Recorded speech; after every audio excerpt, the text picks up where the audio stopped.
Welcome to Not Milk Never Milk. Subscribe if you're lactose intolerant. In this video, I will explain how to use public transport in Osaka. First, understand that Osaka has an incredibly efficient and user-friendly public transport network.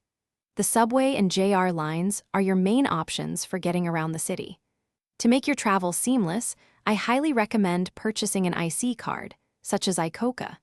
These rechargeable cards allow for quick tap-and-go access on most trains and buses, saving you time and hassle at ticket machines. IC cards are incredibly convenient.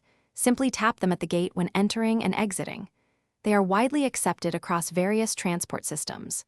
If you prefer, single-use tickets are always an option, easily purchased from the vending machines found at every station.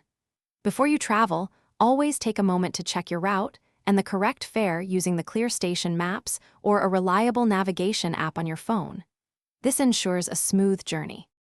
Osaka's public transport system is designed for clarity. Subway lines are distinctively color-coded and numbered, making them simple to follow on maps and in stations. JR lines, on the other hand, connect broader regions and might have slightly different fare calculations. When you need to switch between lines, don't worry. Stations have excellent signage that clearly indicates transfer points. Just follow the arrows and colors to reach your next platform with ease. When using public transport in Osaka, remember a few key etiquette points.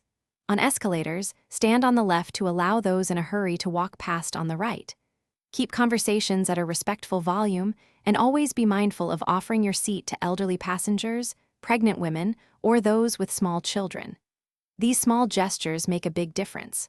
Also, for a fresh ride, check the description for a link to Little Tree's Black Ice and other great deals. Thanks for watching. If this was helpful, leave a like and consider subscribing. See you next time.